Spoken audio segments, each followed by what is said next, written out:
Superstar J, taking over the airwaves. On Shade 45 Sirius Satellite Radio. You know what it is, Superstar J VIP Saturdays. Got somebody special in here. You know, we go way back. You know, we talk behind the scenes, but we that's my homegirl right here, and she's a real artist. You know what I mean? She come right in your DM like, yo, I got a record. Yep. So, you know, we definitely had to stop the VIP and introduce Little Mo's in the building. What's up? What's happening? What's happening? You love Mo. Yeah. I'll tell you the first time I met you. Okay. I met you. I was in college and we was doing a celebrity game. I was playing basketball. That's when I was a real ball player. It was in Buffalo. And it's the first time I ever met Fabolous. And y'all performed that. This is when the single was scorching hot. Yep. I was on college radio and you were scorching hot and you showed me love. I was like, yo, I could get an interview. She said, you was like, anytime. See? That's the first time me and Fab we was cool. We had the light blue. I remember the light blue Jordans, and he had like some diamond headband, like head wrap. Yeah. Yep. So I just want to say the longevity of you right now, 2021. Yep. That was college. That was probably like 2001. Damn. Man, I want to ask you, why do you still have the love for this music thing?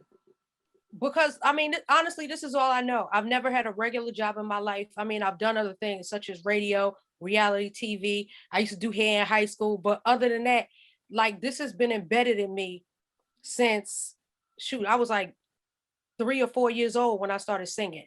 So even though I take my little breaks and hiatuses, it was just like, yo, like, I know that music changes. It shifts every 5 to 10 years. New sounds come out.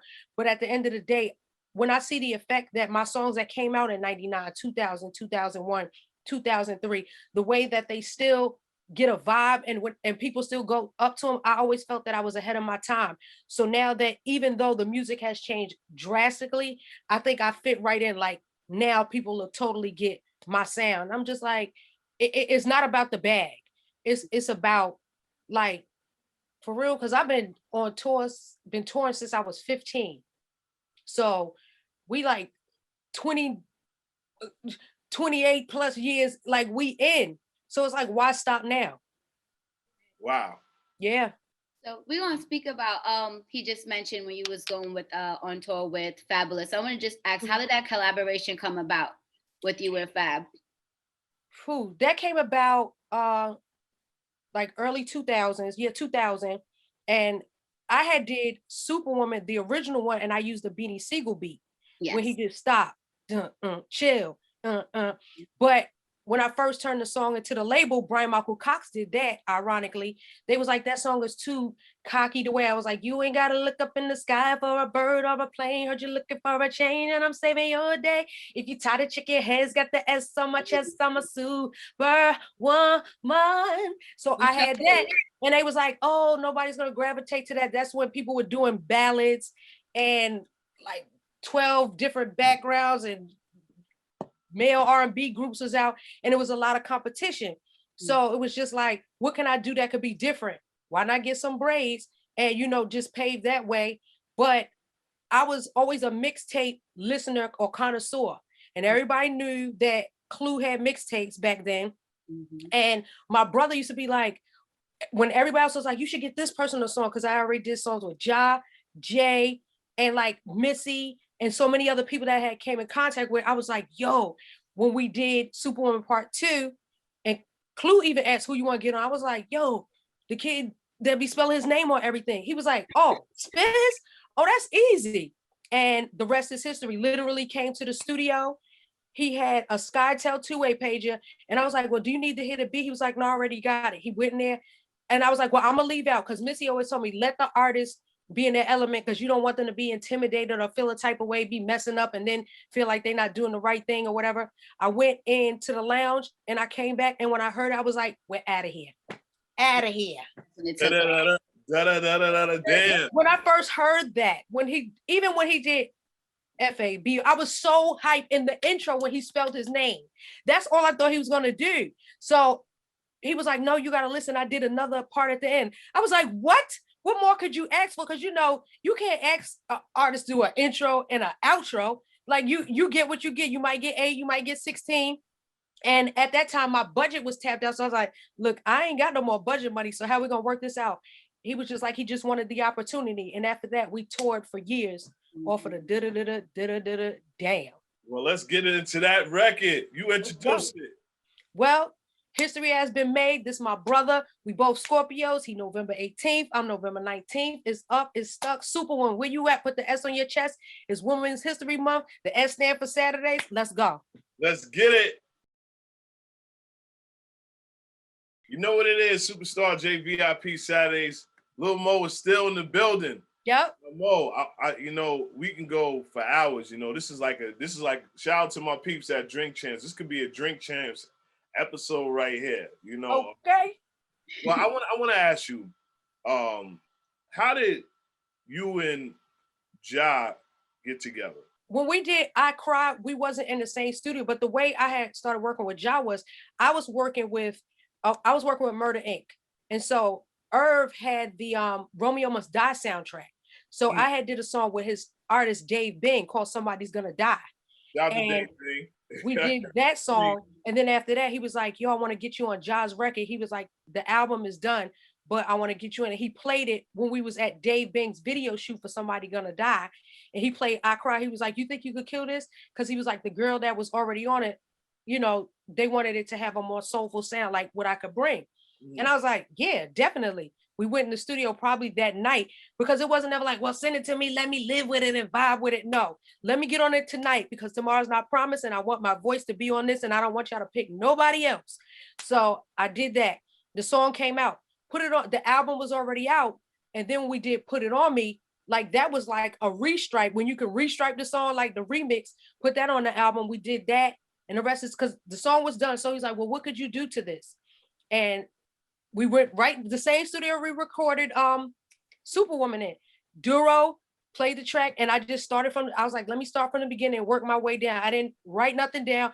I literally freestyled the intro and I was like, where would I be? Give me another track. Where would I be? And I did the harmonies right there. And I freestyled the whole thing. And to this day, it was just, even that end band, Duro was like, just keep going, just sing. And I was like, where would I be? Wow. So really that whole thing was freestyle, just melody and just me coming up with the lyrics right there on the spot. Like even the part was where, that was a mess up, but Duro was like, no, leave it.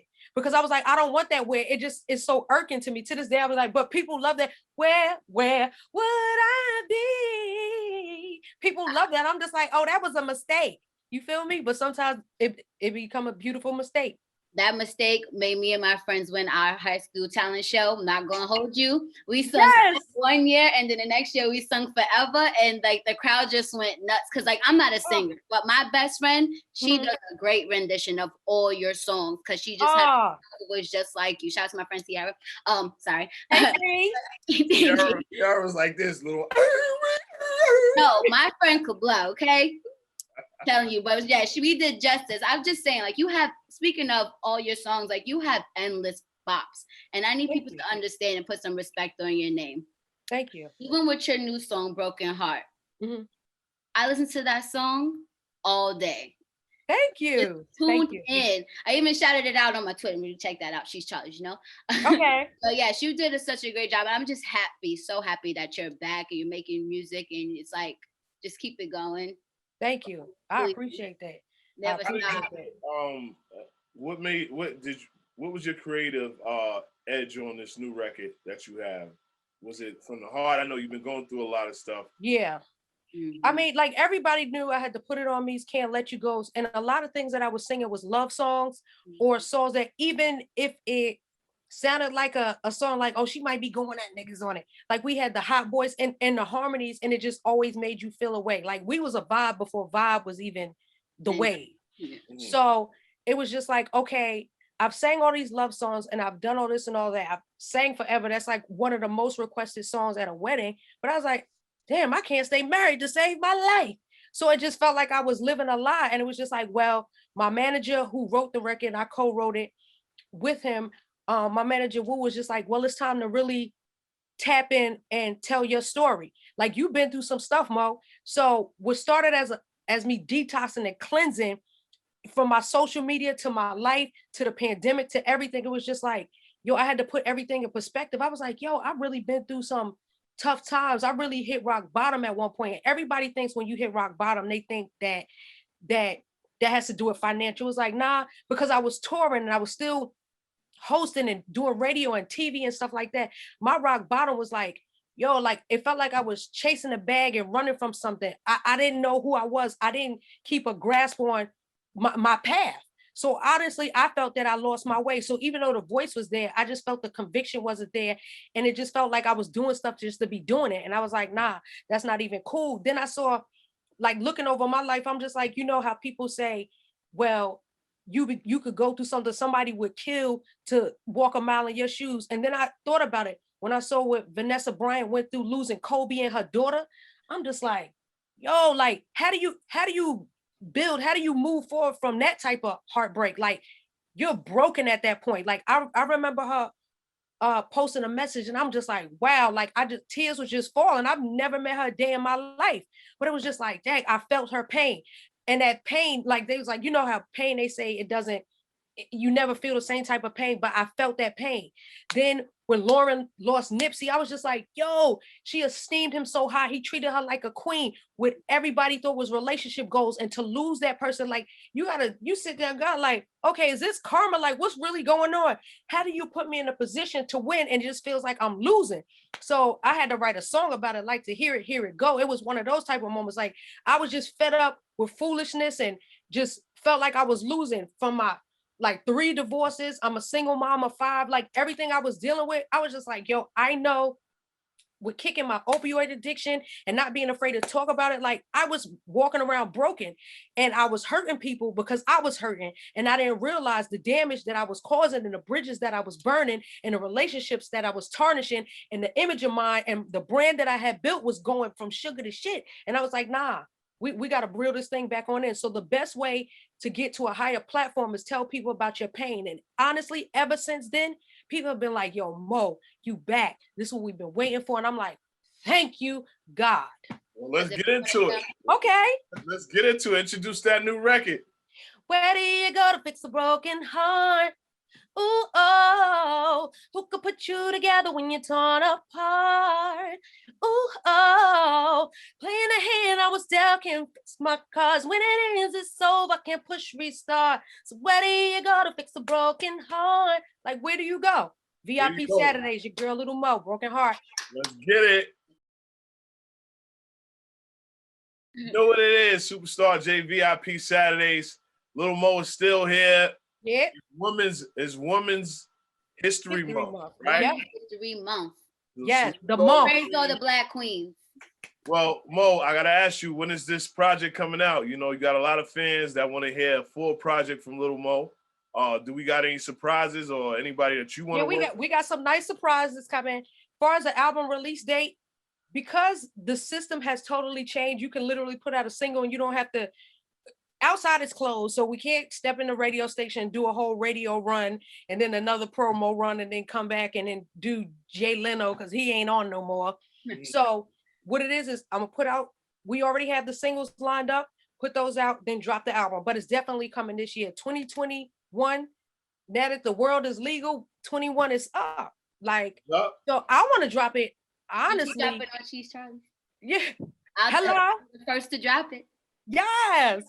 I want it to come out, like, I believe timing is everything. And I want my core fans and my fans from the beginning to get into me and to see what I went through and see how I'm a domestic violence survivor, how I made it through. And then the new young audience, because I always check my analytics, my 18 to 35 is still popping. And I'm just like, whoa, like I have an 18-year-old daughter, I have a 5-year-old son, I have a 16-year-old daughter, an 8-year-old and a 12-year-old son. So now I have to make sure that not only am I catering to my fans, but I have to make sure my family like it. I was so hyped when my daughter's like, oh yeah, Mom, I forgot to tell you I like your song. I was hyped. Kids these days, okay? Kids, it'd be your own kids that'll be like, oh no, try again. And then put on one of the hottest artists of the day, you be like, oh, I thought I was lit. The kids will let you know. Well, thanks, for coming through. And I have to tell you, and Charlie would tell you, those timeless records, you have one of them. And those are the biggest records right now in the party. I don't know, ever since the quarantine, the music has went backwards. And those are the biggest records in the party. Because people don't appreciate endless, timeless music until the DJs honestly put it out there. If the DJ just gonna keep your music running. And that's why I always give props to Jay, because he plays timeless, endless, classic 90s to 2000 hits. And once he really keeps it in rotation. And a lot of people like, oh, we want that back. And it's just like, well, music changes from the 60s to the 70s, from the 70s and on down. But one thing I was just like, with this era, I love it because I'm a music person and I like who I like. But I realize with music changing, you don't have to, people are, well, if you can't beat them, join them or get in where you fit in. No, when you got classics and timeless music, keep pushing that and put out new music, put the candy and the medicine all together. You feel me? So and never stop. You can't lose. Yep. You can't never stop hustling. Like that's why I was in your DM like, yo, I got a new song out. Happy New Year. Hope all is well. Like get back to everybody Like I'm like there wasn't no promo company. So that was me myself. I literally was DMing my fans that started following me. Hey, can you post my song up? If you want to win, you got to put in the work. That's what it is. Thanks. Y'all want to get into some timeless records real quick, forever, and then we're going to get back to the single. Y'all know what it is. VIP.